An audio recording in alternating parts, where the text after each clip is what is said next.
Reel cut చేసి box తగలబెట్టినందుకే కదా నాతో ఆడుకుంటున్నావు.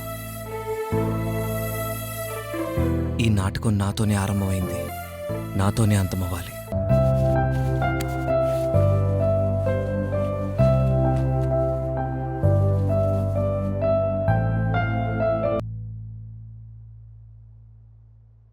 ఆశీర్వదించండి తాతయ్య. శుభం.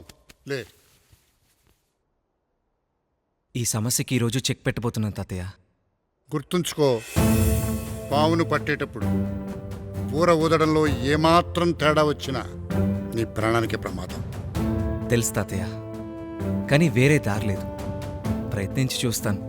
పోతే ప్రాణం పోతుంది, లేదంటే ప్రాబ్లం సాల్వ్ అవుతుంది. Good luck. థ్యాంక్స్ గో తాతయ్య. అహెడ్.